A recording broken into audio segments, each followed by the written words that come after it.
Antes de arrancar con el tema un poco más detallado de lo que es control organizacional, algunos consejos sobre gestión, dirección, institución de educación superior, gestión. ¿Qué consejos aparecen por ahí en la literatura? No establezca plazos muy audaces. Plazo es plazo. Sí, es lo que pasa acá, ¿no? ¿Alcanzan a verlo todos?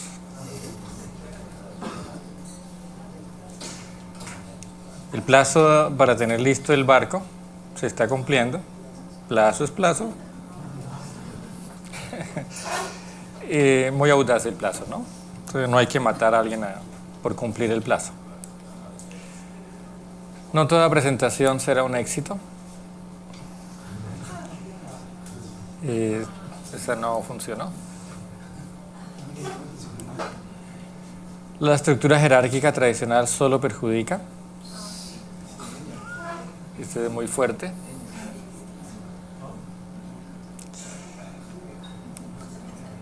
Preste atención a las señales del mercado.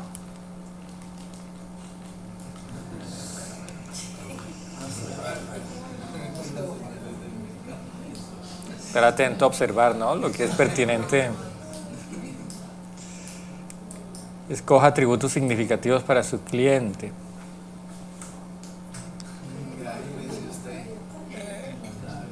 Se diferencia fácilmente, ¿no? El pingüino. Nada puede parar la automatización. Edad de piedra, bronce, hierro, media, moderna, informática. Sea innovador. Esto era una unidad de negocio. Queda el piso ya de una vez. Explotación infantil.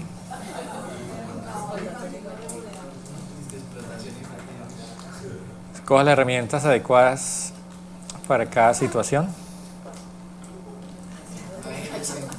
Trazado, borracho.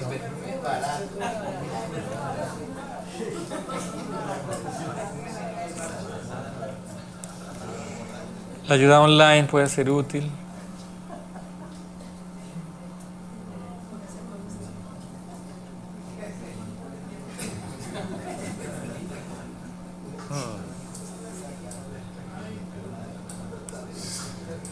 No crean todo lo que ve por internet. Esto es bien importante, ¿no? Uno no sabe quién escribió lo que estamos leyendo. Consulten Wikipedia y van a darse cuenta de eso, ¿no? No han hecho eso bueno, Rincón del Vago, pero Wikipedia sí se presenta como algo, a diferencia del Rincón del Vago, como algo que es la biblioteca británica hoy en día, entre comillas. Pero siendo una wiki que está activa, el porcentaje de errores puede que es muy alto. Hace como unos 5 años la BBC de Londres publicó un artículo sobre eso, mostrando ejemplos concretos de entradas en Wikipedia que claramente son equivocados.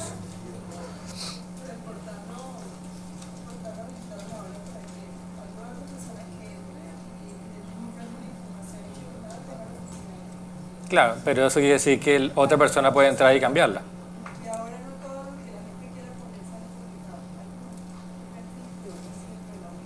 Pero igual está completamente inestable ahora. Ese es un juicio, ¿no? Han ido mejorando. ¿Cómo lo fundamos? Sí, pero ¿y cuántas entradas has visto tú para verificar?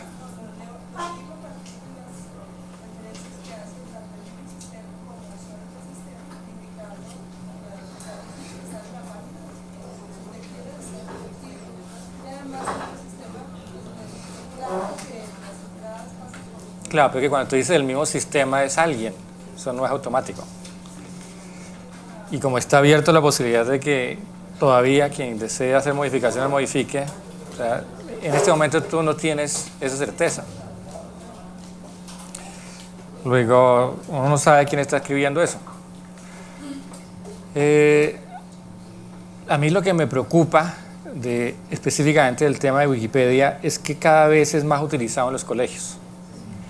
Y los jóvenes no tienen el criterio tuyo, por ejemplo, o quienes están acá para hacer ese discernimiento, sino es lo que aparece de primero cuando uno busca en Google, porque además está indexado de tal forma que pase eso. Entonces, lo que está apareciendo en Wikipedia para estos jóvenes está asociado con lo verídico. Eso para mí es preocupante, porque no es estable hoy en día. Entonces, recuerdo haber tenido conversaciones con mi hijo al respecto. Mi hijo dice: Wikipedia es lo máximo. Decía: ¿por qué es lo máximo? Pues porque es lo primero que aparece cuando yo busco en Google. Entonces le dije: muy bien. Escribí ahí Alfonso Reyes. Y encontró a Alfonso Reyes en Wikipedia. Alfonso Reyes Chandía, le dije a mi papá: léete lo que está ahí. Él empezó a leer la biografía de su abuelo y hay cosas que yo no tenía ni idea. O sea, estaba casado con una persona distinta a mi mamá.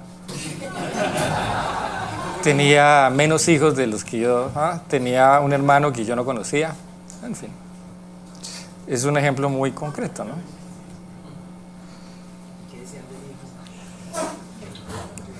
¿De cuál? ¿No aparece ahí? Experiencia en simulaciones puede ser de utilidad. Pregunta legítima, pero preocupante. En pleno vuelo. Previsión y realización no siempre salen como lo planeado. Decirle a salte esta vez. Uno no puede fallar siempre, ¿no? Acostúmbrese a trabajar bajo presión. Aquí no hay ninguna insinuación, ¿no? Esto es vital. Crea en usted mismo. Tenga confianza. Genial. Entonces, confianza en sí mismo. Confianza en sí mismo. Vaya hasta el fin siempre. Nunca desista. Luche. Nunca desista. Bueno, empecemos el tema ya centrado en el contexto organizacional, control organizacional. ¿Qué estamos hablando cuando me refiero a control organizacional? Entonces, arranquemos con una definición que propongo. La propuesta es entender el control organizacional de esta manera, como un proceso para cerrar una brecha entre el estado actual que observamos y un estado futuro que deseamos en algún ámbito gerencial. O coloquialmente hablando, lograr objetivos organizacionales que se desean gestionando adecuadamente los recursos apropiados. Lo que quiero resaltar es las palabras que aparecen en rojo acá. Primero, el control es un proceso. Control como proceso. O sea, no como algo esporádico, sino es un proceso. El propósito del propósito, recuerden, del proceso, perdón, recuerden que hablaba yo de sistemas teleológicos. El propósito del proceso es cerrar una brecha del proceso de control. Una brecha entre un estado que estamos observando comparado con un estado que deseamos a futuro. Entonces, en este proceso es importante tener la habilidad de observar, la capacidad de comparar lo que observo con algo que deseo y la capacidad de hacer algo para ajustar lo que estoy observando en esa dirección. Fíjense que lo que acabo de decir es más o menos lo mismo que dije cuando hablé del Kubernetes como el rol del timonel que manejaba el barco de una isla a la otra en los griegos. Hay incertidumbre. Los vientos, las mareas, es parte del proceso mismo. Pero yo tengo un propósito, o sea, llegar a otra isla. Y la habilidad del que maneja el timonel en ese caso es tener la capacidad de observar lo que está ocurriendo y hacer algo para que el bote llegue allá. Esa idea general pasada al contexto del control organizacional sería lo que está acá. Lo insinué, pero no lo dije explícitamente. Cuando se habla del proceso de disolver problemas, estoy pensando en esto, en establecer procesos para que se disuelva el problema y no en tomar una decisión. Entonces, disolver un problema no es decidir hacer algo, es poner en marcha un sistema cuya operación hace que el problema desaparezca. Entonces, por ejemplo, cuando hablábamos del hacinamiento carcelario, por eso yo les decía, el hacinamiento carcelario no desaparece tomando una decisión de hacer algo, sino es poner a funcionar un sistema penal de una manera distinta a como está operando, de tal forma que en su operación el hacinamiento no aparece. Esa es la idea. Entonces, es diseñar y poner en marcha un nuevo sistema penal. No es hacer algo para eliminar el hacinamiento. Esa es la diferencia. No es decidir construyamos más cárceles, porque entre más cárceles entonces yo tengo más espacio para los personas que están en este caso detenidas. Eso no es el proceso de disolver. Eso sería una decisión puntual de hacer algo concreto atacando el problema directamente. No es, por ejemplo, pasar un proyecto de ley al Congreso para reducir la pena de los delincuentes. Es repensar y poner a operar un sistema penal que funcione de una manera distinta a como opera hoy en día. El hacinamiento carcelario emerge de cómo opera el sistema penal hoy en día. Luego sí hay una conexión entre control, en este caso sería un control del sistema penal específicamente asociado con un problema de hacinamiento. Proceso, bueno, aquí se entiende como un conjunto estable de actividades que estén interrelacionadas. Hay algunos aforismos asociados al control. ¿Qué es un aforismo?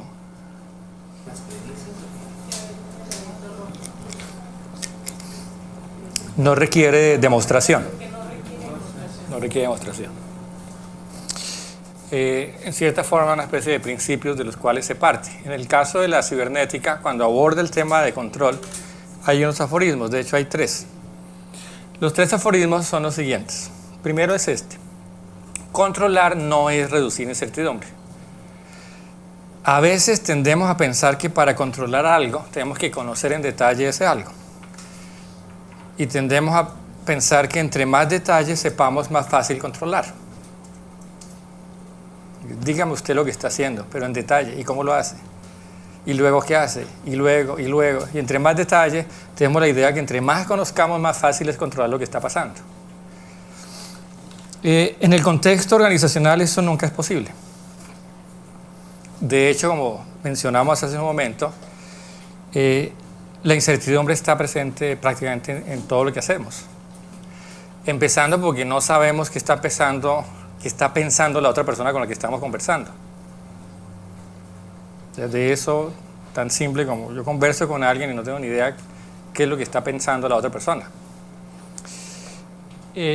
Sin embargo, aun cuando haya esa incertidumbre, sí hay responsabilidad por lo que está ocurriendo. El gerente de una empresa es responsable por lo que pasa en la empresa, aun cuando el gerente no sepa qué están haciendo los vendedores en el día a día.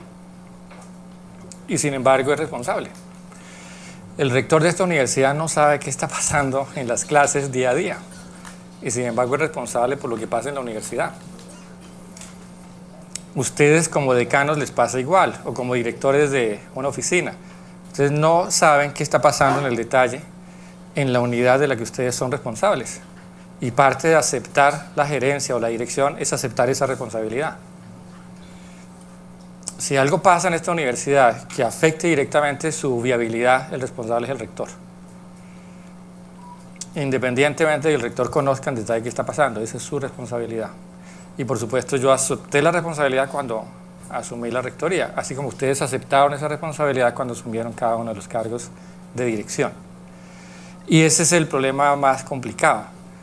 En cargos de dirección, el director o la directora asume esa responsabilidad, acepta esa responsabilidad, pero acepta que la gestión que va a llevar a cabo siempre se echa en un contexto incierto.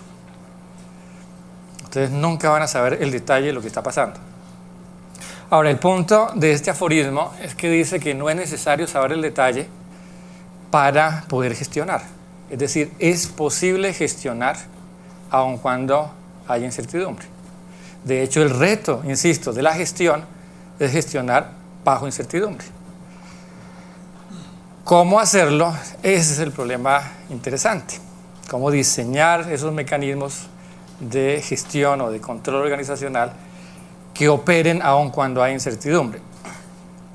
Les decía, por ejemplo, cuando operamos un aparato como esto, controlamos en ese sentido el aparato porque hacemos una llamada y funciona de la forma que esperamos, pero no sabemos qué pasa dentro del aparato. Entonces, metafóricamente, esta es la idea. Yo puedo controlar cualquier aparato sin que sepa qué pasa dentro. Si ese aparato, por ejemplo, lo observo como una especie de caja negra. Caja negra, insisto, es aceptar que hay incertidumbre. Entonces, el primer aforismo plantea eso. Es posible controlar un sistema aun cuando yo no sepa qué está pasando en el detalle.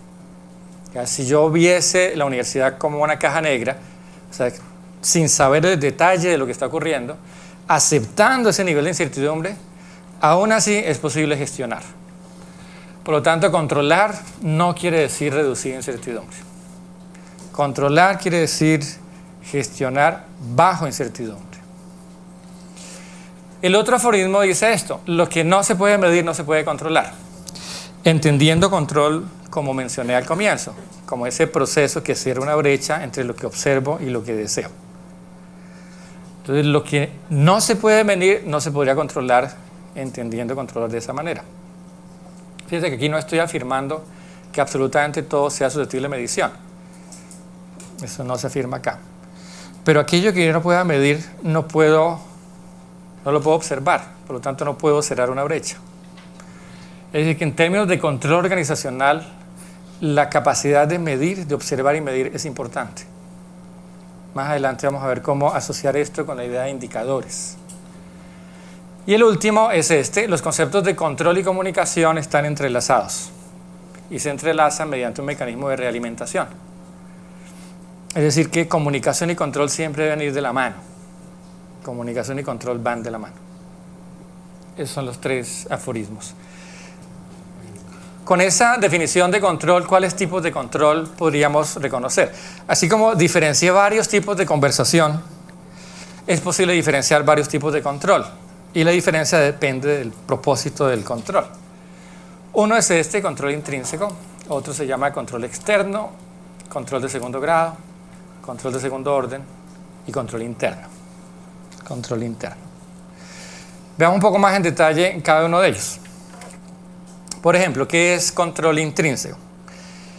El control intrínseco es uno, ¿qué se le ocurre? Mostré un ejemplo acá. Claro, el control intrínseco es un control que está inmerso en el proceso mismo. O sea, si yo observo una organización o un proceso de una organización, si como parte de las actividades que constituyen el proceso hay actividades que regulan el proceso, ese es un control intrínseco. Entonces, el proceso tiene su propio mecanismo de control. Las actividades del proceso incluyen actividades que controlan el proceso. Entonces, por ejemplo, un proceso de admisiones y registro. Todo aquello que desde la perspectiva de quien es responsable del proceso de admisión y registro, que es clave para manejarlo dentro de los parámetros que tú esperas, debería ser parte del proceso de admisión y registro.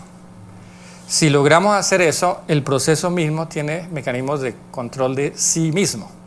Eso es control intrínseco. Es lo que aparece definido acá.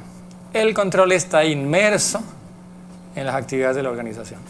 En el caso de la metáfora mecánica, es el gobernador de Watt que mencioné acá. Es un sistema de autorregulación. Es este de aquí, ¿no? Solo que puesto en el campo organizacional. Aquí, ¿cuál es el reto? Definir los roles y los procesos de tal manera que el control sea parte del propio proceso. La Universidad de Ibagué, parte de lo que vamos a estar haciendo en los siguientes meses es moviéndonos a una estructura por procesos. De la estructura funcional que opera todavía en la universidad, vamos a irnos moviendo una estructura por procesos. Y parte del reto de moverse de la estructura funcional a una por proceso es esta. Es cómo aseguramos que en el diseño de esos procesos, cada uno de esos procesos tenga actividades que regulan el propio proceso. De tal forma que haya un mecanismo de autorregulación, pero que está como parte de la estructura misma de la universidad. Ese es el primero, es control intrínseco. El otro es un control externo. El control externo es una auditoría. El control externo es un control que se ejerce desde fuera de la organización o del proceso que estoy mirando, y el propósito es asegurar una cohesión organizacional en el ámbito en que se está ejerciendo el control. Pues aquí está una definición un poco más general, pero fundamentalmente es lo que se hace con una auditoría financiera, legal, de gestión, etc.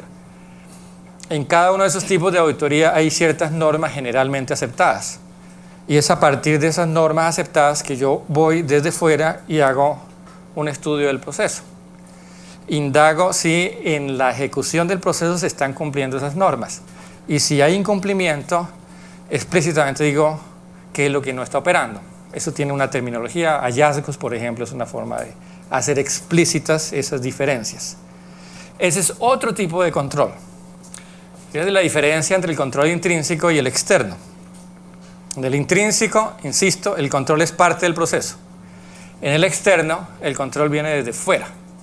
Es alguien de fuera que viene y observa el proceso. Hasta ahora estoy diferenciando, no estoy diciendo que uno sea malo o bueno, o que uno sea necesario y otro no. Quiero diferenciarlos. El otro es un control de segundo grado. Ese control de segundo grado ocurre cuando se contrata a un tercero para que haga un control de un proceso. Y yo, que soy el que contrato al tercero, lo que hago es un control de la forma en que este tercero está ejerciendo el control. Ese es un control de segundo grado. Es una especie de interventoría sobre la entidad que hace el control al proceso. ¿Es clara la idea del de segundo grado? No. Supongan que yo contrato una auditoría, o sea, una entidad externa, para que haga una auditoría a San José. Y yo lo que quiero asegurarme es que esa auditoría esté bien hecha. Entonces lo que yo hago es asegurarme que la metodología y la forma en que esta empresa va a auditar a San José esté bien hecha, de acuerdo a mis estándares, a mis expectativas. Entonces el control que yo estoy ofreciendo, el que estoy haciendo, no es un control sobre San José. Yo estoy haciendo un control sobre la manera en que este tercero va a controlar San José. Entonces eso se llama de segundo grado. ¿Por qué es útil? Porque en la medida en que yo asegure que el tercero va a hacer la auditoría de manera adecuada, pues yo tengo confianza sobre los resultados de la auditoría, pero yo no estoy controlando. Si yo hiciera el control directamente a San José, ¿qué control sería ese? Sería un control externo. Entonces la alternativa es yo hago la auditoría a San José, ese es un control externo. La otra alternativa es contrato a un tercero para que ese haga la auditoría, pero yo me aseguro que esa forma de auditoría esté bien hecha. Ese se llama control de segundo grado. Control de segundo orden es el que sugería Helga en este momento. En el control de segundo orden, lo que se hace es un control sobre los sistemas de control. Entonces, yo lo que observo es la calidad de un sistema de control que tiene la entidad. Por ejemplo, yo voy a San José y en lugar de hacer un control sobre los procesos de San José, yo hago un control sobre los controles que tiene San José. Eso parte de la base de que San José tiene un sistema de control de calidad interna. Y yo lo que aseguro es que ese sistema de control esté operando. Entonces fíjense que el nivel de observación es otro. Yo no observo el proceso, yo observo el mecanismo de control del proceso. Entonces es un control del control, por eso se llama control de segundo orden. Y el otro es control interno. El control interno es un control de segundo orden ejercido en la propia organización. En el caso de San José, sería el control que hiciese la directora de San José sobre los sistemas de control de San José. En este caso es un control de segundo orden, pero hecho en San José. Eso se llama control interno. Control interno. A propósito, cuando la Constitución del 91 cambió y pasamos de un control previo y total a un control posterior y selectivo, eso se hizo pensando en que las instituciones públicas desarrollaran sistemas de control interno. Pero la lógica que estaba detrás es que las instituciones, a través de sus oficinas de control interno, hicieran un control de esta forma. Pero no es lo que ha operado en la práctica. Lo que ha operado en la práctica es que las oficinas de control interno están haciendo un control externo sobre la propia entidad. Eso es como durmiendo con el enemigo, ¿no? ¿Perdón? No. Control previo era lo que existía aquí antes del 91, y es que cualquier decisión que implicase inversiones de un director de una entidad pública tenía que primero obtener el visto bueno del delegado de la Contraloría. Entonces toda entidad pública tenía un delegado del Contralor, y el delegado del Contralor tenía que ponerle el chulito a todas esas decisiones que afectasen la viabilidad de la empresa. En la práctica era una coadministración, y es lo que le dio tanto poder político al Contralor. Si ustedes ven, previo a la Constitución del 91, creo que todos los contralores habían sido candidatos a la presidencia, ¿cierto, Jaime? Y si ustedes ven, todos ellos pasaban por la cárcel. Y es interesante esa correlación, porque es que en la práctica el poder político era gigantesco. O sea, cada contralor tenía un delegado en todas las instituciones públicas del Estado. Y el Contralor los nombraba, o sea, no, libre nombramiento y remoción. Y la entidad no podía operar si no tenía el visto bueno de la persona. Entonces, el poder que tenía el Contralor era violento. Muy bien, no es un control externo ejercido desde la organización, ¿no? Si yo dibujo lo que acabo de decir, tengo esto. Tomando como ejemplo la Contraloría, una entidad que se quiere controlar, una entidad auditora. La entidad auditora hace un control externo de primer orden sobre la entidad auditada. Esa es una auditoría típica, contratada con un tercero. ¿Qué puede hacer la Contraloría? Un control externo de segundo grado sobre esta entidad, para asegurarse que lo que hace esta como auditoría corresponde a los parámetros que utilizaría la propia Contraloría. Pero también hay un control interno que debiera operar en la propia entidad, o sea, asegurándose que todos los procesos de la entidad tengan mecanismos de control en la propia entidad. Ese es un control interno. ¿Qué haría la Contraloría? Un control de segundo orden sobre los sistemas de control de la entidad. O sea, asegurarse que cada entidad pública tuviese sistemas de control interno operando. Ese es el sentido que debería tener el operar de la Contraloría, digamos, a la luz del cambio constitucional del 91. Traje esta colación porque hay un control adicional, que no lo mencioné, y es el que ejerce directamente la ciudadanía, a través de lo que se conoce como las veedurías ciudadanas. Es un control distinto, que directamente lo hacen los afectados o beneficiarios de los servicios que ofrece la entidad. Ese control es a través de lo que se llama veedurías ciudadanas. Volviendo a los aforismos de control, decía, el segundo es lo que no se puede medir, no se puede controlar. Entonces quiero desarrollar el aforismo dentro de la idea de control, centrándome en procesos. Ahora, en este caso, lo que se desprende de este aforismo es que es necesario construir indicadores que sean relevantes para quienes tienen capacidad de hacer algo con esa información. Pero ¿de qué manera definir esos indicadores y asociarlos con un proceso? Eso es lo que quiero que miremos hoy. Y con eso voy a terminar la sesión de hoy. ¿Cómo asociar entonces la idea de información, control, realimentación cuando observo un proceso en una organización? Y lo que me interesa es que la persona responsable al proceso pues lleve a cabo acciones para que el proceso cumpla ciertas expectativas asociadas con un propósito que se ha acordado. Eso en términos generales es lo que quiero ver con más detalle. ¿Qué se entiende por un indicador en ese caso? Un indicador, voy a decir que es el resultado de aplicar una función que se calcula periódicamente en algún dominio. Y en particular voy a reconocer tres valores distintos o tres conceptos distintos. La definición del indicador como una función, el valor que toma ese indicador a lo largo del tiempo y el criterio que yo uso para analizarlo. Menciono esto porque en el proceso de acreditación institucional en que se encuentra esta universidad, el modelo de autoevaluación que estamos elaborando implica identificar ciertos criterios de la autoevaluación y para cada criterio acordar formas de observarlo. Y esas formas de observación van a estar asociadas con indicadores. Entonces tenemos criterios para autoevaluarnos, formas para observar ese criterio e indicadores para medirlo.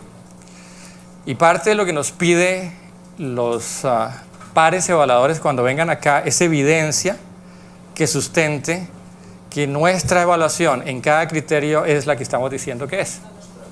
Luego es necesario que nosotros definamos esos indicadores para cada aspecto a evaluar de cada indicador, perdón, de cada criterio.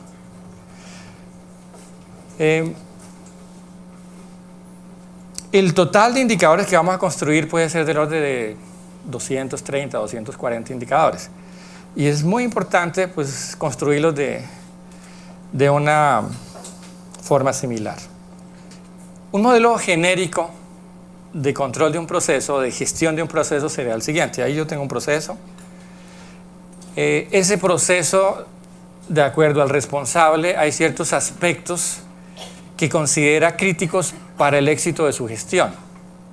Esos aspectos que considera claves para que su gestión sea reconocida como exitosa es lo que aquí se está llamando un factor crítico de éxito, un factor clave de éxito. Entonces, ¿qué es un factor clave de éxito? Es un aspecto que el responsable de ese proceso considera indispensable para evaluar exitosamente su gestión. Entonces, el rector de esta universidad, hay ciertos aspectos que son críticos para que el Consejo Superior evalúe su gestión como adecuada. Esos aspectos son acordados con el Consejo y son críticos para mi gestión. Lo mismo, en principio, debería pasar con cada decano. Lo mismo, en principio, debería pasar con cada director de programa. Lo mismo, en principio, esperaría que pasara con los directores de cada unidad.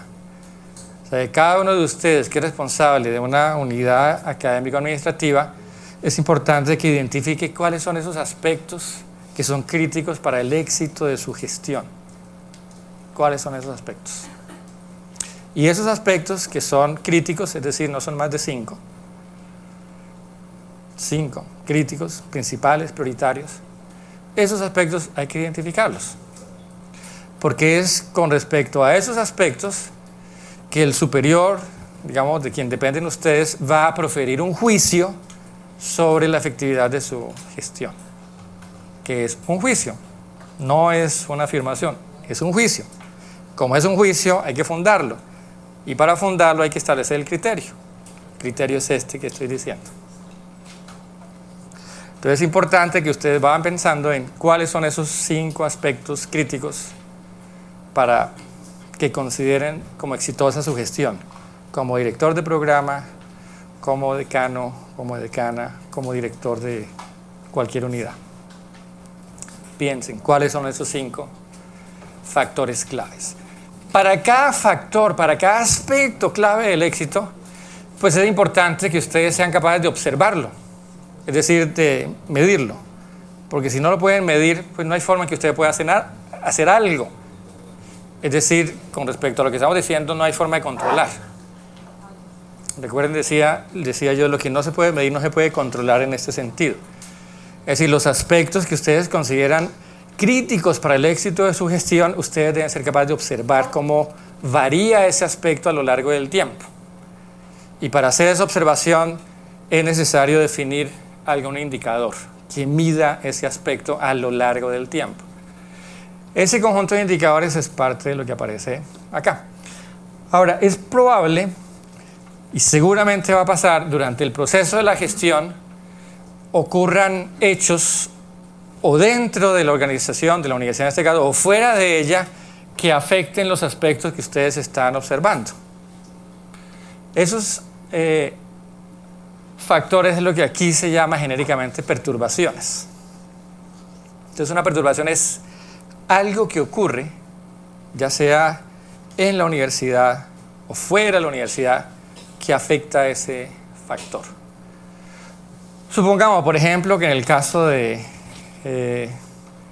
promoción, un indicador clave para el éxito de la gestión de amparo, ¿cuál sería? ¿Pero qué metas? O sea, el aspecto es estudiantes nuevos que se matriculan en la universidad. Y el indicador ahí está, es el número de estudiantes nuevos que se matriculan en un semestre. Ahora que ese es un aspecto clave para el éxito de la gestión de amparo. Es tan crítico que yo la llamo casi que a diario preguntándole ¿y cómo va? ¿Y cómo va? ¿Y cómo va? Porque para mí es un aspecto clave. ¿Por qué es clave para el rector? Porque el rector se comprometió con la vicerrectora hace 2 años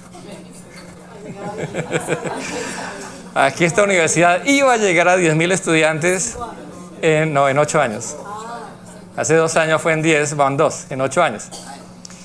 Y vamos, doctora del Pilar, sumando todo, ¿cuánto? 6.500. Dime. Hace 2 años estábamos como en 5.000. 5.000 algo. O sea que yo espero que la progresión no sea lineal, sea geométrica.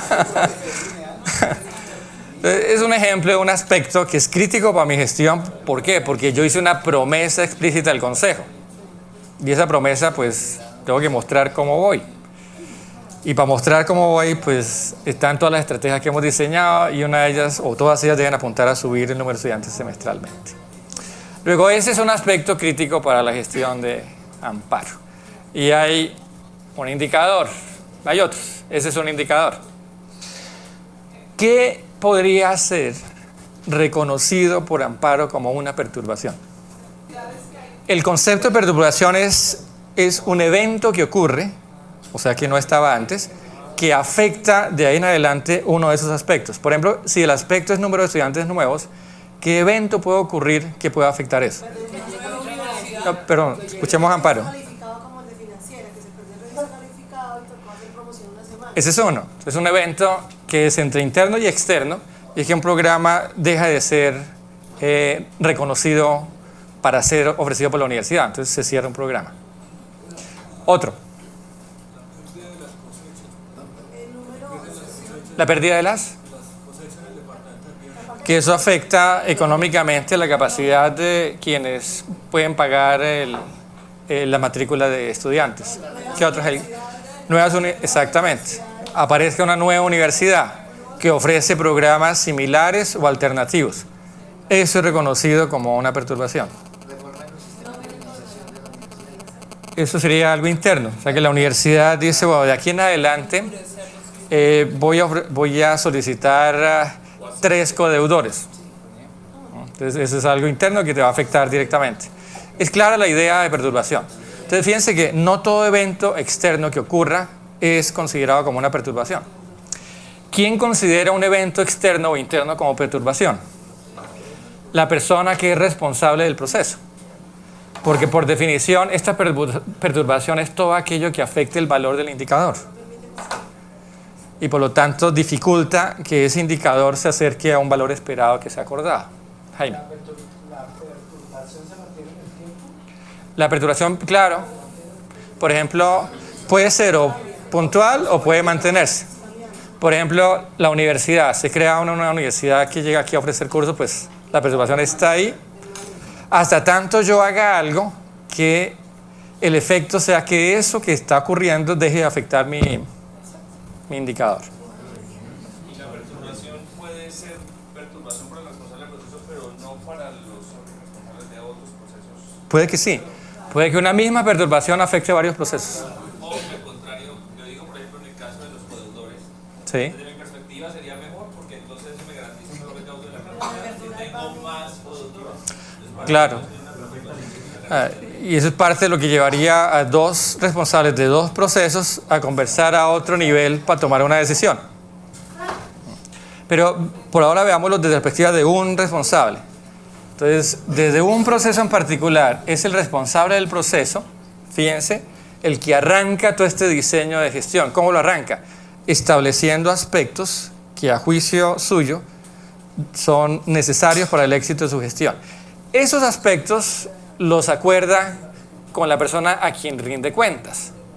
Entonces, los aspectos críticos para el éxito de la gestión de promoción, pues no son aquellos que se inventa independientemente Amparo sin consultar o negociarlo, entre comillas, conmigo, sin acordarlo conmigo. Porque yo a su vez, insisto, rindo cuentas al Consejo Superior. Pero una vez que llegamos a un acuerdo en esa conversación y escogemos cuáles son esos 5 aspectos claves de éxito, pues ya la responsabilidad de Amparo es asegurarse que los indicadores asociados se mantengan en un valor esperado que hemos acordado también. Y en ese proceso empieza todo esto que estoy diciendo. Ahí Amparo tiene que tener antenitas colocadas afuera. Porque ¿qué puede ocurrir? Que ocurra un evento para el cual se va a ver afectado uno o varios factores de éxito y Amparo no se da cuenta. Si eso pasa, ¿qué va a pasar? Sí. Chao, Amparo.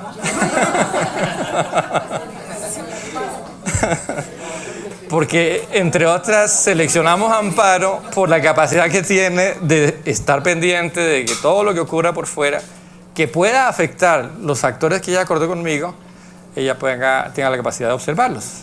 Y no solo observarlos, sino hacer algo. Porque si tenemos a alguien ahí que me dice a cada rato, mire, tenemos esto que me va a afectar, mire, ahora pasó esto, mire, ¿qué va a hacer? No sé, pero mire. Eso, digamos que disminuye la capacidad de dirección de esa persona. Entonces, la habilidad de gestión está relacionada con identificar esos aspectos claves, coordinarlos y acordarlos con el superior al que le rinde cuentas. Desarrollar una capacidad de observar esas perturbaciones y desarrollar la capacidad de decidir qué hacer y hacerlo. Todo eso es parte de lo que es gestionar. Dime. Todo eso incluye conversaciones para abrir posibilidades. Una clave, por ejemplo, es eso. Aparecieron 2 universidades. Los programas que ofrecen es la mitad de lo que ofrece esta universidad. ¿Qué hacemos? Pues hay que pensar creativamente en qué hacer. Esas son conversaciones para abrir posibilidades. ¿Qué podemos hacer? Pero una vez que seleccionemos una de ellas y definamos la estrategia, hay que volverlas a acción. Esas son conversaciones para la acción. Sí. Esas perturbaciones, ocasiones, hacen que haya un éxito por ejemplo, en este caso, que sucedió hace algún tiempo que la nariz se cerró, entonces estos estudiantes llegaron acá, pero se comenzó a... No te escuché. Hace un rato se cerró, ¿qué? La Universidad Antonio Nariño. Ok. Entonces esos estudiantes llegaron acá, pero después esos estudiantes se fueron Sí. y quedó el vacío.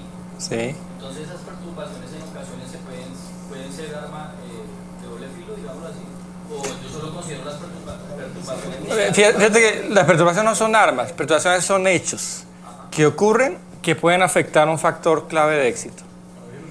Ahora, ¿qué hace el responsable?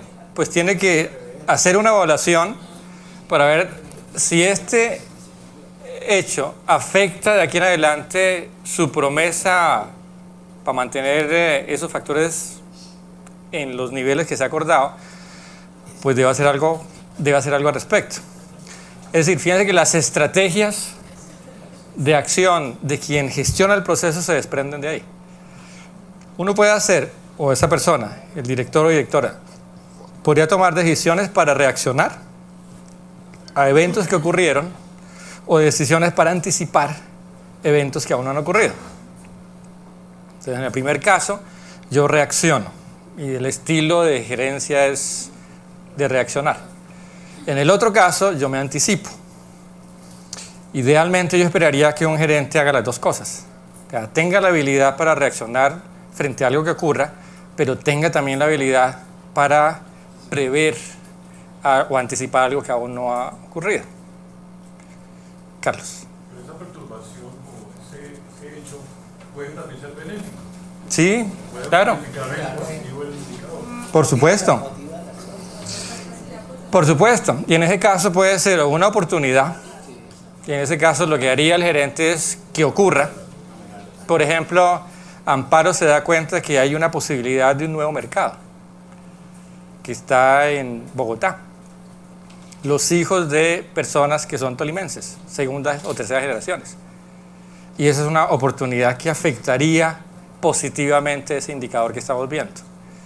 ¿Qué estrategia diseña promoción para llegar a ese nuevo mercado al que no hemos llegado? Es una estrategia de acción. Y es parte del proceso de gestión de ese proceso. En ese caso, la perturbación es una posibilidad. Es positiva y aún no ha ocurrido. Marta.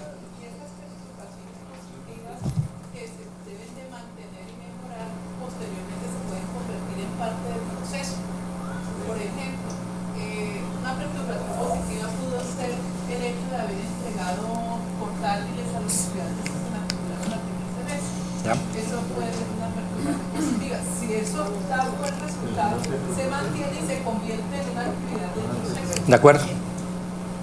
Completamente de acuerdo. Una perturbación es positivo, no es perturbación. O sea, si es positivo, no es perturbación. Sí, por la definición que yo le he dado. O sea, perturbación, si quieres ponle entre comillas, es todo evento que ocurra que pueda afectar el indicador. Ahora, como puede afectarlo positivamente, entonces perturbación no tiene en este contexto una connotación negativa. Es un evento que ocurre. Digamos que hoy en día el término que se ha venido utilizando es la idea de riesgos, cuando la connotación es negativa. Entonces uno no habla hoy en día de perturbaciones sino de riesgos. Lo malo es que los riesgos sí tienen una connotación más negativa. Entonces, por eso prefiero seguir usando el término de perturbation. Cuando hablaron de los compradores que damos, eso no es una estrategia más que una perturbación. Sí, fíjate que es una estrategia de la universidad, pero desde la perspectiva de quien gestiona el proceso es un hecho que ocurrió. Cuando nosotros en el Consejo Superior tomamos la decisión de entregar portátiles, Amparo no participó en eso. Amparo se enteró de una decisión que se tomó y no sabía qué iba a pasar, pero intuía que eso iba a afectar el número de estudiantes positivamente. O sea, desde la perspectiva de ella es una perturbación, que en este caso es positiva. ¿Qué otra pregunta, comentario? Jorge Enrique. Una perturbación puede ser positiva, una organización puede ser positiva para un área y al mismo tiempo ser... Sí, era lo que sugería Diego en este caso. Y en ese caso le decía yo a Diego, ese conflicto se resuelve en un nivel superior. Porque se escogen 5 factores críticos de éxito, no 6. El número de 5 viene de un trabajo de un psicólogo, tal vez tú lo conoces, que publicó un artículo, eso fue en los años 50, finales de los 50, que se llamó el número mágico. El número mágico era 7 más o menos 2. O sea, o 5 o 9, entre 5 y 9. Y ese era un estudio que se hizo mirando el número de distinciones que una persona puede hacer simultáneamente. Y el máximo número estaba entre 5 y 9. Más allá, simultáneamente era incapaz de atender. De ahí el título apareció así, el número mágico. Y se empezó a asociar con la capacidad de gestión de las personas. Entonces, en su capacidad de gestión una persona se sugiere que el número de aspectos a considerar simultáneamente esté entre 5 y 9. Y además que sean relevantes, los más relevantes. No necesariamente, puede que no haya correlación entre ellos. De hecho, el número se refiere a independientes. O sea, el número máximo de aspectos distintos, no correlacionados, que tú simultáneamente puedes manejar. Uno podría o hacer eso o integrar aspectos. O sea, tú dices este y este aspecto, entonces uno puede buscar un indicador que una los dos. Pero el número está ahí, o sea, viene de entre 5 y 9. Y en cuanto a índices, ¿cuántos son los aconsejables? En principio, un indicador por cada factor. Aquí, fíjense que he hablado de índices y de indicadores, y por ahora voy a unirlos. Por ahora voy a equiparar índice e indicador. Más adelante voy a diferenciar entre índice e indicador. Pero por ahora voy a suponer que son iguales y es una función.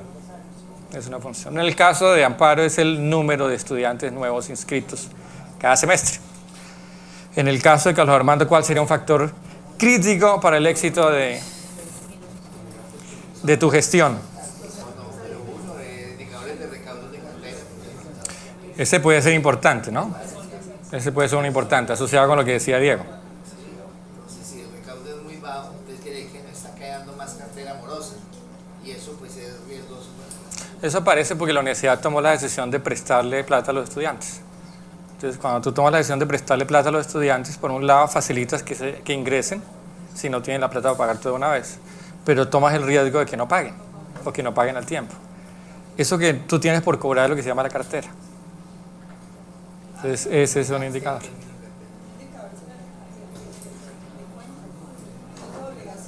Sí, pero eso es muy abstracto.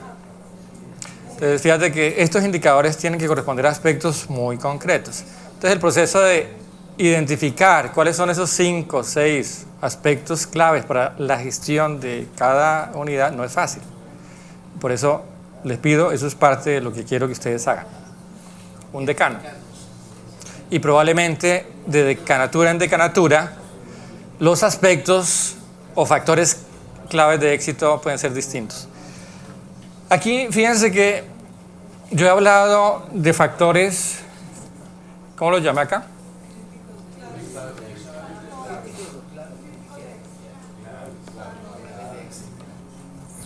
Y quiero diferenciar entre los claves y los críticos. Los factores críticos de éxito son aspectos que son independientes de la gestión, digamos, de la estrategia de ese momento. Son esenciales para la viabilidad de la institución. Mientras que los factores claves están asociados con una gestión, con un programa. Entonces, por ejemplo, la rectoría, el rector. Entonces, el hecho de que la rectoría se hace responsable de la viabilidad de la universidad implica que hay factores que son claves independientemente de cuál sea el programa de gobierno del rector.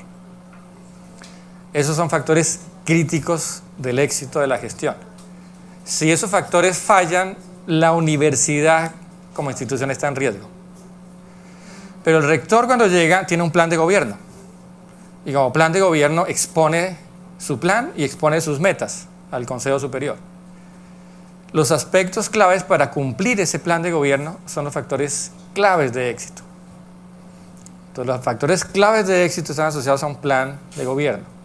Los factores críticos son independientes del plan de gobierno, están asociados con la viabilidad de la institución. Lo mismo pasa en cada una de sus dependencias. Hay factores que son críticos para la viabilidad de una decanatura y hay factores que son claves. Esos claves dependen del plan de gestión del decano. Entonces los factores claves están asociados con la persona. Los factores críticos están asociados con el rol. Dime. ¿Ese plan de programa va hasta decanatura? ¿Perdón? ¿Ese plan de programa va solo hasta decanatura? No. Les dije hace un momentito que todos ustedes son responsables de la dirección de una unidad académica administrativa. Lo que estoy llamando acá un proceso por ahora. En cada uno de ellos, incluyendo los programas, caso tuyo, yo esperaría que identifiquen factores claves y factores críticos. Los críticos asociados al rol, o sea que probablemente sean comunes a los programas. Y los claves son asociados del plan de gobierno de cada director de programa o cada decano. Entonces los factores claves de éxito de la decanatura de Ciencias Económicas son muy precisos, porque el decano en su decanatura tiene un norte que quiere lograr y probablemente sean diferentes a la decanatura de Humanidades y seguramente distintos a la de Ingeniería. Pero hay ciertos aspectos que son críticos para todas las decanaturas, son los mismos. Lo mismo para los programas. Andrés Felipe tiene unas metas claves en términos de, desde su gestión, cómo impulsar ciencia política. Pero como director de programa hay otros aspectos que son los mismos que los tuyos. Digamos que los acuerdos de gestión tú los haces con la persona que te nominó. En ese caso, decano, los planes estratégicos de cada programa deben estar acordados con el decano correspondiente. Por supuesto, deben estar alineados con la estrategia de toda la universidad. Luego, el decano y rector con vicerrectora han acordado eso. El orden es casi que deductivo, ¿no? Entonces, la universidad tiene un plan estratégico hacia donde se está moviendo. Enmarcado en ese plan estratégico estarían los planes de las decanaturas. Enmarcado en el plan estratégico de cada decanatura estarán los planes estratégicos de los programas. Podría llegar incluso a de los profesores, pero por ahora estamos parando a nivel de programas en todo lo que tiene que ver con académico, pero también en las otras unidades de apoyo.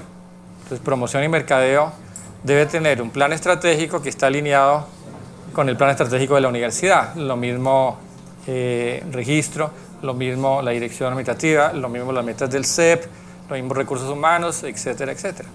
Fíjate que esto que estamos hablando es algo que no hemos implementado. Esto que estamos hablando es algo que yo deseo que implementemos acá. Ok, entonces esos dos aspectos o conceptos, perturbación, factores clave de éxito, ¿estamos de acuerdo? Muy bien. Estamos distinguiendo los críticos asociados al rol, los claves asociados al plan de gobierno de la persona.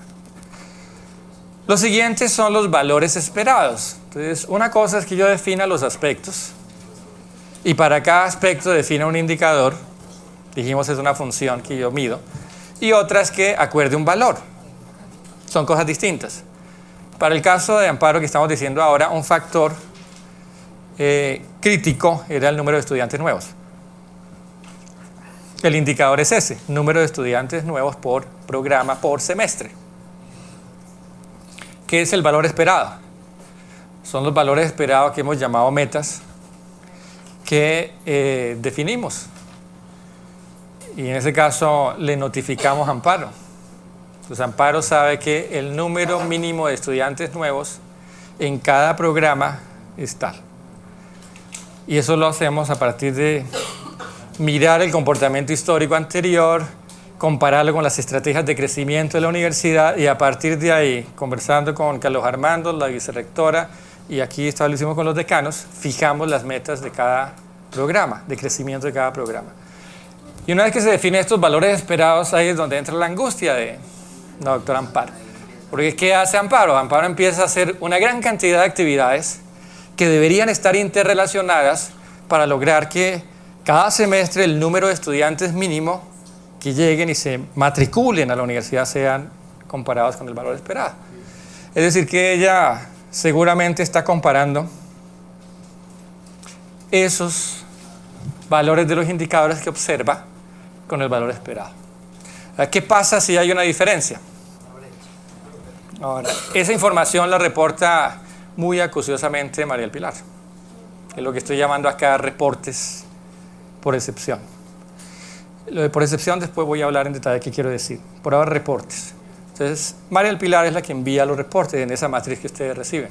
Y a partir de ahí es que podemos hacer la comparación. ¿Qué pasa si en la medida en que se acerca el final de la matrícula hay menos estudiantes matriculados frente a la meta? Hay que hacer algo. Muchas cosas. Prender una velita y ponerse a rezar. Dios mío, por favor, ayúdame. Aunque no sería un estilo de gestión que yo esperaría. Aunque si eso ayuda, bienvenido. Pero yo esperaría que hiciera más que orar.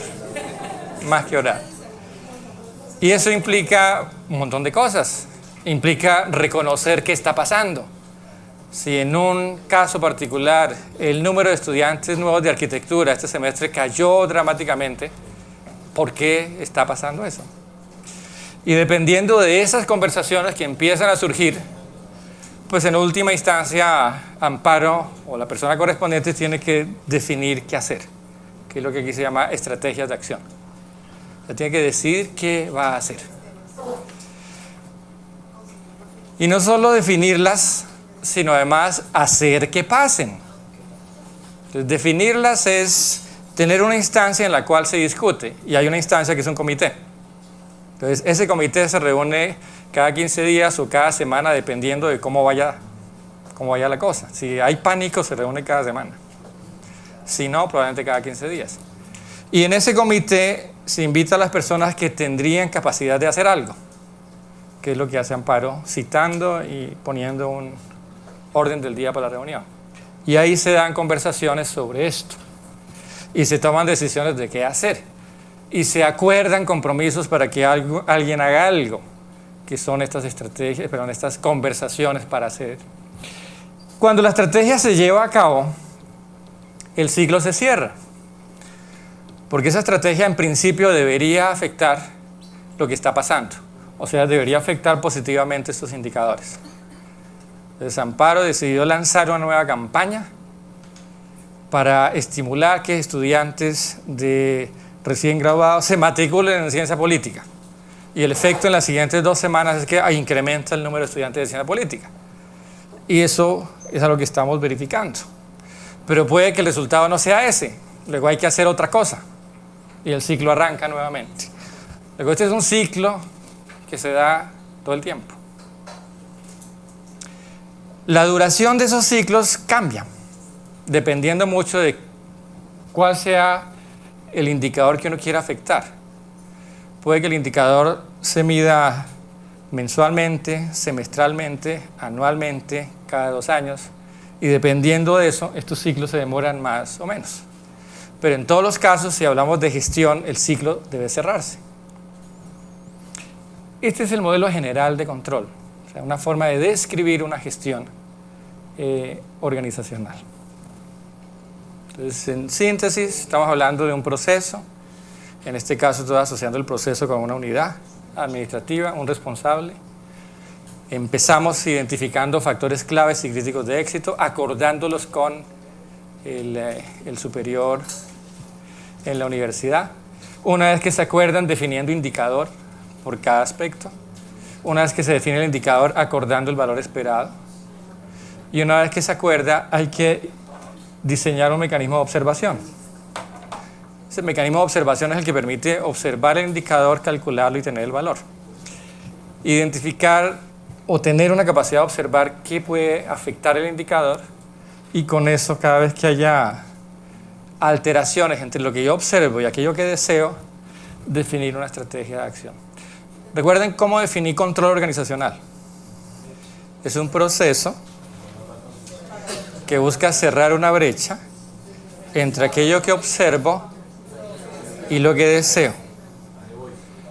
Eso es lo que estoy mostrando acá. Un proceso que es circular, que busca cerrar una brecha cuando yo comparo aquello que estoy deseando con aquello que estoy observando. ¿Cómo se cierra la brecha? En esta parte es la parte informacional, con una parte comunicacional. Comunicacional, recuerden, no es enviar información, es hacer coordinadamente algo, que son poner en ejecución estas estrategias de acción. Ponerlas en ejecución es cerrar esta brecha. Al hacerlo, eso cierra lo que algunos llaman un ciclo de aprendizaje. En principio, ¿qué esperaría yo? Que los directores de unidades que gestionen con un estilo como este desarrollen una capacidad de aprendizaje. Porque en la medida en que eso, como un ciclo es repetitivo, pues la directora de promoción de mercadeo va a empezar con el tiempo a anticipar esas perturbaciones, porque empieza a conocer qué es lo que está pasando en el entorno de la universidad y empieza a haber un proceso de aprendizaje. Lo mismo en las decanaturas, lo mismo en las direcciones de programa. Por supuesto, eso supone el que la persona que esté ahí tenga cierta historia, o sea, que permanezca cierto tiempo. Para Pilar y luego Jaime. Con respecto al ejemplo que estamos analizando, que es el de la meta, esos valores esperados son fundamentales para todo el ciclo, para los resultados que va a tener el mercado institucional. Sí, y para definir esos valores esperados hay que tratar de disminuir la incertidumbre. Y hay estrategias que se pueden crear, como por ejemplo, ahorita que yo estaba haciendo toda la revisión veía que hay programas que están, yo no sé quién hizo quién puso esa meta, o el presupuesto. Te dije ahorita, lo hicimos en Sí, por eso, pero de antiguos, rector, director administrativo, decanos. pero antiguos, No, los antiguos No. sí fueron los programas. Nuevos. Bueno, entonces yo me refiero en este caso es a los antiguos, porque en los antiguos sería muy fácil, si ya tenemos un porcentaje de deserción, tenemos un porcentaje de reintegros de lo que nos está llegando, pues simplemente la meta Claro. debería ser el número de estudiantes que están matriculados, Por el porcentaje descontándole los que están de deserción. completando ciclos, aplicándole el de deserción y aplicándole el de reintegro. Absolutamente de acuerdo. Pero fíjate que para eso necesitamos tener una capacidad de saber con más precisión esos porcentajes de deserción. De ahí la importancia de este sistema de permanencia que estamos poniendo en práctica. Por eso la necesidad del observatorio de deserción. Porque ese observatorio de deserción que nos permita tener una serie histórica, programa por programa, cuál es la deserción semestre a semestre, nos permitiría anticipar eso. En este momento no lo tenemos. Tenemos una idea general de deserción, incluso tal vez de los 3 primeros semestres y entre 3 y el octavo. Por lo tanto, el cálculo de esta meta en este momento no es apropiado. Ahí tenemos un nivel de incertidumbre muy grande. Es probable que parte de eso se deba a eso se deba en parte la gran brecha que hay en este momento. Para este segundo semestre que fueron 327 estudiantes. Fueron como 600, pero con respecto a lo que se había presupuestado, porque ya le habían aplicado seguramente un porcentaje de deserción Sí, y algo de reintegro, la diferencia está como en 200.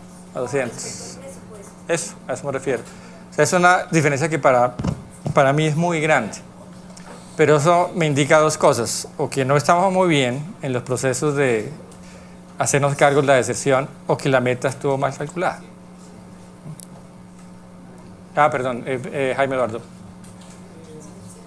En el diagrama no debiera haber una relación directa que se mostrara allí entre valores esperados en proceso. ¿Valores esperados por eso? Sí, completamente de acuerdo. Es decir, en el sentido de que los valores esperados están asociados con los indicadores. Sí. O sea, el valor esperado es un valor esperado asociado con cada indicador. Entonces, cada indicador tiene que tener asociado una función que la define, que lo operacionaliza, y un rango de valor esperado. Sí. Marta. Esos valores esperados se renuevan, ¿no? Y hay algunos casos en que esos valores esperados aumentan y aumentan y aumentan, como puede ser el caso de un proceso de ventas. ¿Cómo identifica uno hasta qué punto puede ser ese aumento? Sí, estupendo. No voy a responder a eso hoy y mañana tampoco. Porque necesitamos más tiempo para hacerlo. Pero me quedo con la pregunta y sí la vamos a responder. Sí la vamos a responder. Pero es una pregunta absolutamente relevante. Estas metas, por eso yo uso el término valor esperado más que meta, tiene que ser metas realizables y no sacadas de la manga. Por eso la primera diapositiva que puse ahí, de la persona que dice plazo es plazo, es para indicar que es una tontería, ¿no? Entonces yo puedo decirle a Amparo, la meta es que el siguiente semestre tengamos 1000 estudiantes más. Eso yo sé que es una locura, eso no podemos hacerlo. Ahora, ¿cómo establecer adecuadamente esas metas cada semestre? Hay formas de hacerlo, pero no voy a mencionarlo ni ahorita ni mañana, sino más adelante. Andrés. Las perturbaciones parecen que son sobrevivientes, que no están de un momento a otro, aparecen y afectan un proceso. Pero yo siento que también hay perturbaciones que son permanentes. Sí, por ejemplo, para el caso que corresponde, que es el de ciencia política, es el valor de la matrícula.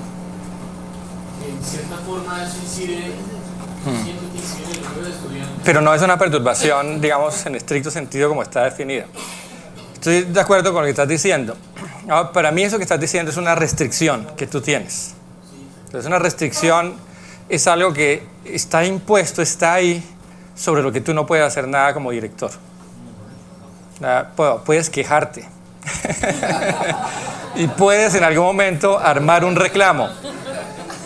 ¿Eso a qué va a llevar? A que en algún momento, yo en este caso con el decano correspondiente, con Aurea Lucía, tengamos que reducir la restricción, porque simplemente nos damos cuenta de que con esa restricción es imposible lograr esa meta. Entonces, o reducimos la meta o quitamos la restricción o la modificamos. Pero eso que tú estás llamando una perturbación permanente es lo que aquí se llama una restricción. O sea, tú aceptaste la dirección con esa restricción. Y eso es un lío, porque ahí estás ahí metido. Pero claro, yo estoy abierto en algún momento que tú me digas, no, rector, con esa restricción olvídese. Y ahí entramos a conversar sobre cómo cambiamos la restricción. Un muy buen punto ese, sí. El del Pilar. En este caso que pone Andrés Felipe, Julián, que fue el anterior director con el que nació Ciencia Política. Él sí logró algo con esa perturbación. Con esa restricción. Que era una restricción, porque nos reunimos, usted, y bueno, nos reunimos con usted y usted acordó una forma de liquidación diferente a como liquidamos al resto de los estudiantes de los otros programas, y eso disminuyó el valor de la matrícula de los estudiantes de doble programa. Entonces ahí sí logró modificar esa restricción. O sea que estamos abiertos, o sea, yo estoy abierto a discutir cómo modificarlas. Seguramente diga que no, pero igual estoy abierto a... No, mentiras. ¿Alguna otra pregunta sobre esto? Helga. ¿Perdón?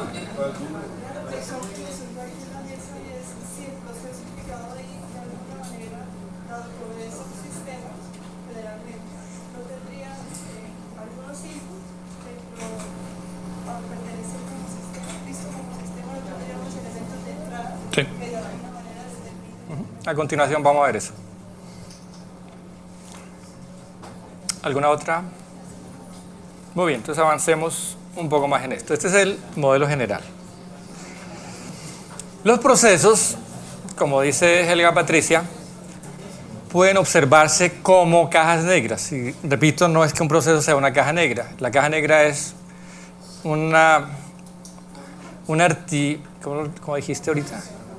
Un artificio que yo puedo utilizar para describir un proceso. Es un artificio en el sentido de que puedo aceptar el nivel de incertidumbre. Y la forma de aceptarlo es decir que yo no sé qué pasa acá. Yo sí puedo observar algo que utilizo, que aquí estoy llamando insumos, y los transformo en algo que estoy ofreciendo. Eso que ofrezco pueden ser o bienes o servicios. Entonces son bienes si estoy asociando el proceso a una empresa que produce algo en concreto.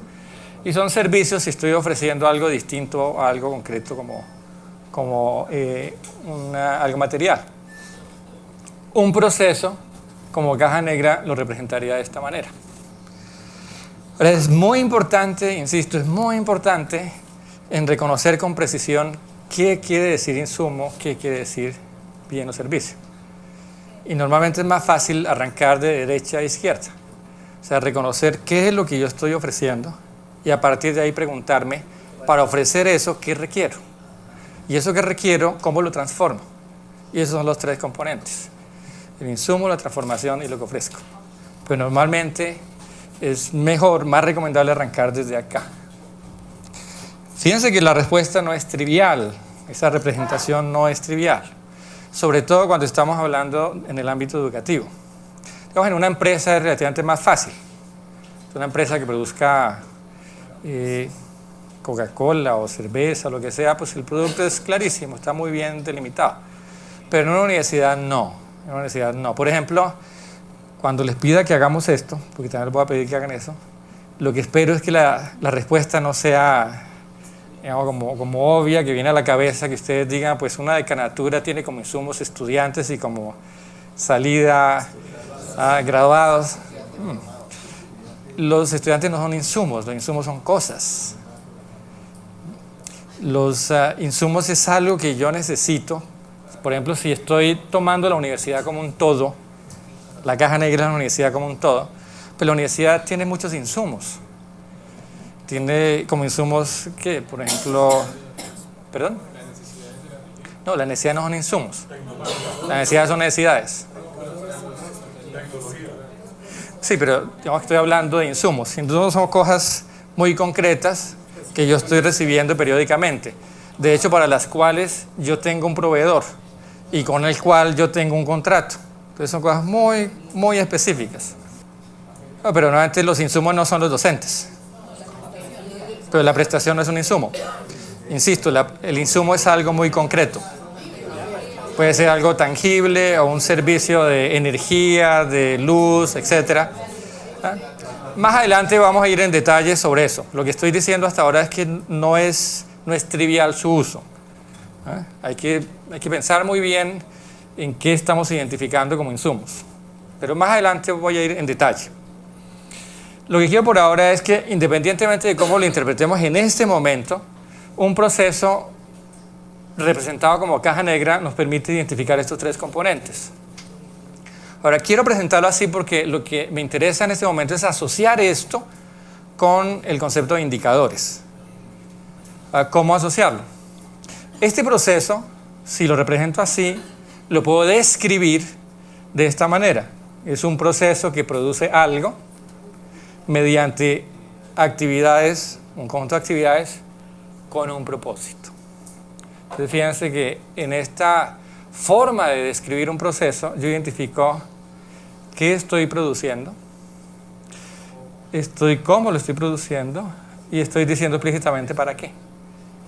Fíjense que aparece nuevamente la idea de teleología. Entonces el proceso tiene un propósito que yo le estoy ascribiendo. Y es un propósito que nuevamente el responsable del proceso va acordado.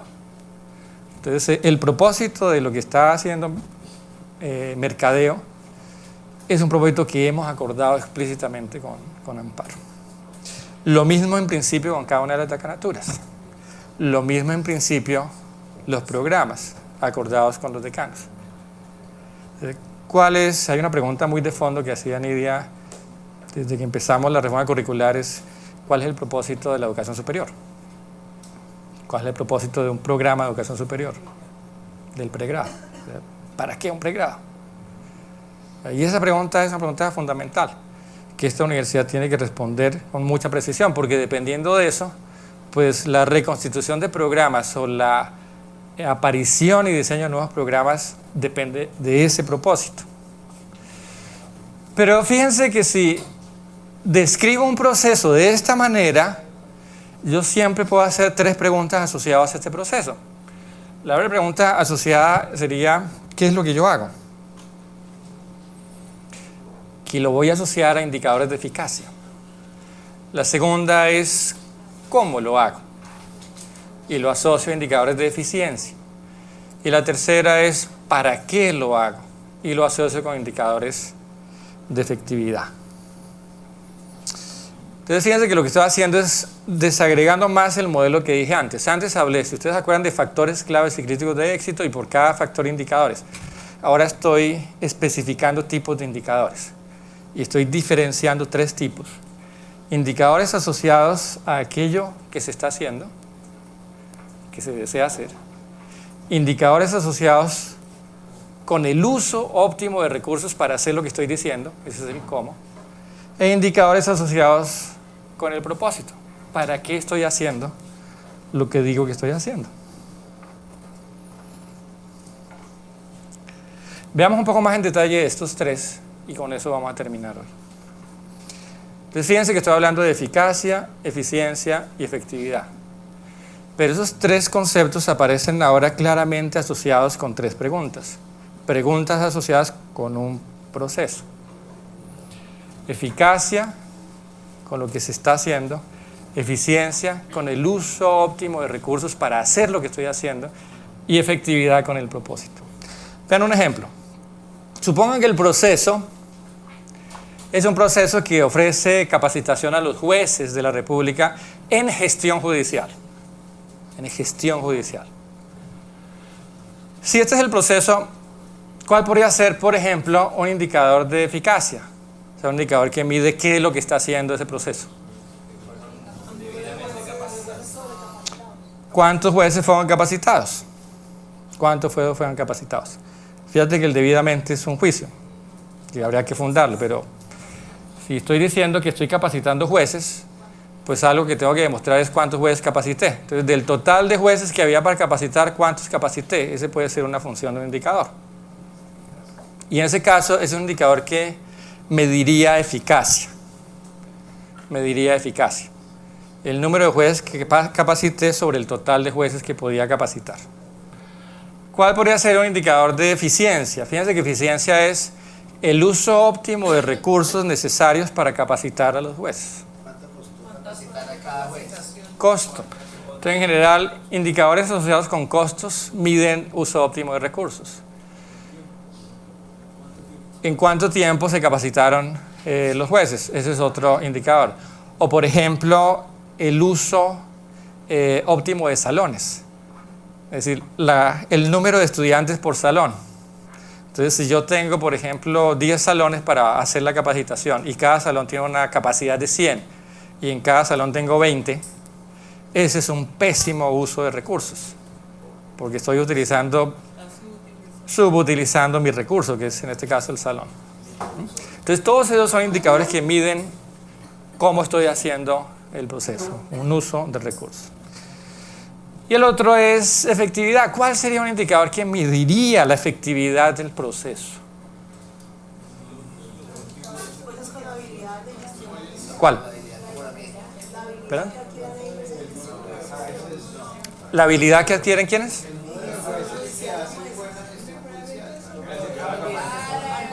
Claro. ¿Cómo podría yo medir la efectividad del proceso de capacitación? Fíjense que yo tendría que haber medido antes cómo es el nivel de gestión judicial de los jueces y tener una línea de base, y luego medir después de que los jueces han hecho la capacitación ese mismo indicador y establecer una correlación entre la variación del indicador y la capacitación que se dio. Si yo hago eso, puedo medir la efectividad. ¿Ok? Entonces, fíjense que medir la efectividad es un proceso muy complicado. Es complicado primero porque mientras que para medir eficacia y eficiencia la medición es interna, para medir efectividad siempre es externa. Y no solo externa, sino es más allá en el tiempo. Porque yo estoy midiendo un impacto que es posterior. Yo capacito a los jueces y luego tengo que observar si esos jueces están usando lo que aprendieron en la gestión de los casos y si esa gestión de casos es mejor de lo que era antes que usaran estas nuevas herramientas. Entonces, en la medida en que logro hacer eso, puedo decir esa capacitación fue efectiva. Fue efectiva. Es decir, el propósito, que era que mejoraran su gestión judicial con esa capacitación, se cumplió. ¿Ok? Entonces, fíjense que, por ejemplo, el que yo diga, mire, capacité el 100% de los jueces y el 99% sacó una nota de 5 sobre 5, eso para nada mide la efectividad del proceso. Para nada mide la efectividad del proceso.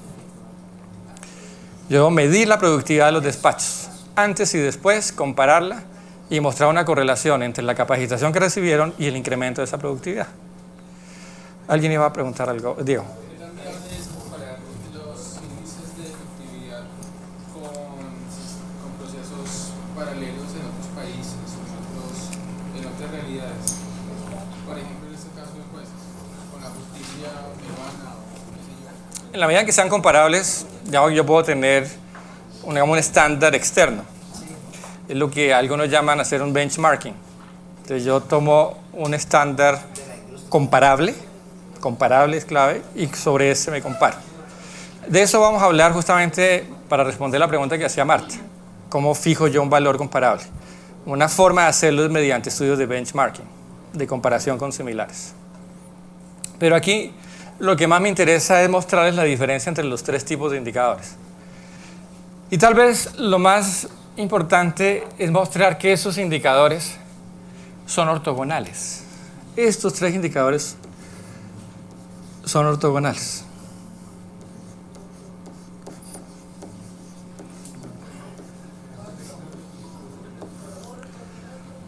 Ortogonales quiere decir que ninguno es una función de los otros dos. Lo digo ¿por qué? Porque en alguna literatura de indicadores ustedes encuentran que la efectividad es una función de los indicadores de eficacia y de eficiencia. Y aquí claramente no. Fíjense que si la efectividad es función de eficacia y eficiencia es redundante, que no es necesario definir indicador de efectividad, porque basta medir eficacia y eficiencia y yo calculo efectividad. Aquí lo interesante es que efectividad se mide en términos del propósito. Me parece que eso es vital. Y definido de esa manera, la efectividad no es función de los otros dos.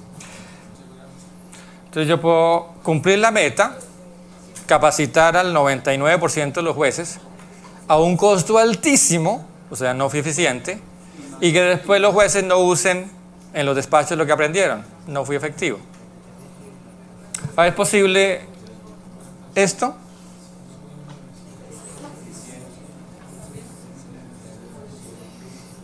También, ¿cierto? Yo puedo capacitar jueces a un costo mínimo, usando toda la capacidad sin desperdicio, pero capacitar al 10% de los jueces no fue eficaz. E igual ninguno de los 10% usa las herramientas, luego no fui efectivo. Entonces puedo ser eficiente sin ser eficaz o efectivo. Y la tercera, ¿se puede ser efectivo sin ser eficaz ni eficiente? Perfectamente posible. Probable que los jueces aumenten su efectividad a pesar de los cursos que tomaron.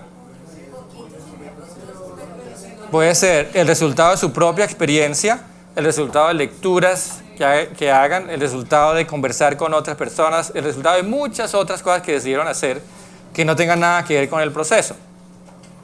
Y en ese caso, soy efectivo en el sentido de que su productividad mejoró. Sin embargo, capacité al 1% de los jueces y los que capacité ese 1% no utilizaban las herramientas. Dime. Y en ese caso, la intervención que se planeó, entonces se podría decir que se basó en una teoría errónea. O en unos supuestos erróneos. Pero el resultado al final es que fue completamente inefectivo. O sea, el valor agregado fue nulo. Jaime Eduardo. Yo me atrevería a contradecirle esa conclusión. Dime.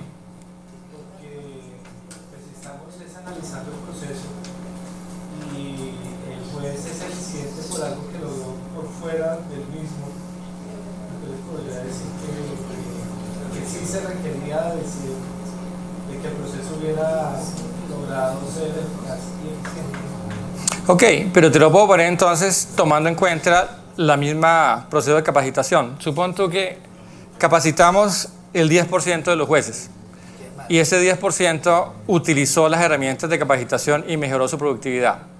Luego, para esa población fuimos efectivos, pero no fuimos eficaces porque capacitamos el 10% y no el 100%. Y supongamos que para hacerlo el costo fue altísimo. En ese caso tampoco fuimos eficientes. Entonces igual podemos ser efectivos sin ser eficientes ni eficaces. Entonces los tres tipos de indicadores son ortogonales. La síntesis. ¿Qué esperaríamos tener? Una universidad en donde su estructura sea por procesos, no funcional. Los círculos que aparecen ahí son procesos. La relación que aparece ahí es jerárquica, pero en términos lógicos y no funcionales. Lo que quiere decir estas flechas de acá no es que esta persona dependa de acá, sino que este es un proceso que está incluido en este. O de otra manera, estos procesos de aquí constituyen el proceso de arriba. O si ustedes quieren, estos son subprocesos del proceso que está acá. Y lo mismo de aquí para abajo. Entonces hay una escala de procesos, subprocesos, subprocesos. O sea, lo que el diagrama muestra es una contenencia lógica. Los de abajo constituyen al de arriba, los de arriba constituyen a este, y así sucesivamente. Entonces el diagrama que estoy presentando aquí no es un organigrama, no es un organigrama, es una relación lógica de procesos, Entonces por procesos yo puedo observar toda la universidad como un proceso, pero puedo observar las facultades también como procesos, y dentro de las facultades puedo observar los programas. En el caso de investigación, la investigación es un proceso de la universidad. Y los programas de investigación, lo hemos llamado programas de investigación, son parte del proceso de investigación. Y los programas de investigación están constituidos por proyectos de investigación. Ahí tengo 3 niveles jerárquicos, pero la jerarquía no es funcional. La jerarquía es una jerarquía lógica. Pero en cada caso, cada uno de estos procesos tiene un responsable. Ese responsable es responsable de la gestión del proceso. Es decir, ese responsable debe identificar un conjunto de factores claves y críticos de éxito que ha acordado. Y para estos factores claves tiene un conjunto de indicadores. Y para estos indicadores tiene un ciclo de gestión. Es lo que quiero decir con el diagrama. Entonces, en términos de un modelo global, estamos pensando en algo de este estilo. Es un poco más complejo de lo que está ahí, pero digamos que esto simplifica la idea. Aquí tendríamos un sistema de control. Y hablando como sistema, un control que está distribuido en toda la universidad. Es un sistema distribuido en toda la universidad, porque fíjense que cada uno de estos procesos tiene un sistema de control, que es lo que llamé al comienzo un sistema de control intrínseco. Cada uno de esos procesos tiene las actividades asociadas con el control del proceso. El control está distribuido en la universidad. Eso nos aleja de una concepción de control externa. Por ejemplo, de una oficina de auditoría cuyo propósito es controlar toda la universidad, eso simplemente es irrealizable. O sea, la oficina de Contraloría de la universidad no tiene la capacidad para hacer un control externo. No tiene capacidad. Tiene la capacidad para que cuando encuentre algo que no está bien, llega e interviene. Pero lo que deberíamos lograr es que todos los procesos tuviesen sus propios sistemas de control. Y lo que debería hacer la oficina de auditoría es asegurarse que eso pase. Que todos los procesos tienen procesos de control intrínseco operando adecuadamente. Tener capacidad para observar sistemas de control es distinto a tener capacidad de observar los procesos. La oficina de auditoría sí tiene capacidad para observar sistemas de control de procesos. Hacia allá esperaría yo que nos moviéramos, a un control que esté distribuido en la universidad. Muy bien, esa es la primera parte de lo que estamos llamando gestión organizacional, asociado con el tema de control. Bueno, les voy a pedir 3 minutos antes de terminar. Y termino con esto. Hay que tener cuidado con lo que es indicadores en todo caso. Quería traerles esta historia. Había una vez en un pueblo 2 hombres que se llamaban igual, Joaquín González. Uno era un sacerdote y el otro era un taxista. Quiere el destino que los 2 mueren el mismo día. Llegan al cielo donde los espera San Pedro. ¿Tu nombre? Pregunta San Pedro al primero. Joaquín González. ¿El sacerdote? No, el taxista. San Pedro consulta su planilla, dice, bueno, te has ganado el paraíso. Te corresponden estas túnicas de seda con hilos de oro y esta vara de oro con incrustaciones de rubíes, puedes pasar. Gracias, dice el taxista. Pasan 2 personas más y luego le toca el turno al otro Joaquín González, quien había presenciado la entrada de su paisano. ¿Tu nombre? Joaquín González. ¿El sacerdote? Sí. Muy bien, hijo mío, te toca el purgatorio. Te corresponde esta bata de poliéster, esta vara de plástico. El sacerdote dice, perdón, pero debe haber un error. Yo soy Joaquín González, el sacerdote. Sí, hijo mío, debes ir por un tiempo al purgatorio. Te corresponde la bata de... No puede ser. Yo conozco al otro señor. Él era un taxista, vivía en mi pueblo, era un desastre como taxista. Se subía a las aceras, se chocaba todos los días y una vez se estrelló contra una casa, conducía muy mal. Tiraba los postes del alumbrado, se llevaba todo por delante. Yo, en cambio, me pasé 50 años de mi vida predicando todos los domingos en la parroquia. ¿Cómo puede ser que él vaya directo al paraíso y yo tenga que ir al purgatorio? aquí debe haber un error.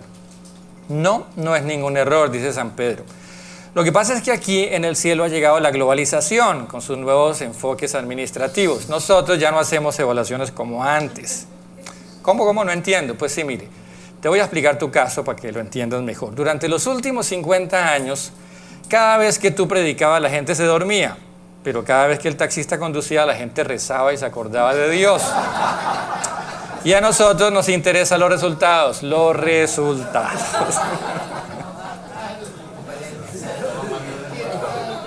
Hay que tener cuidado con estos indicadores.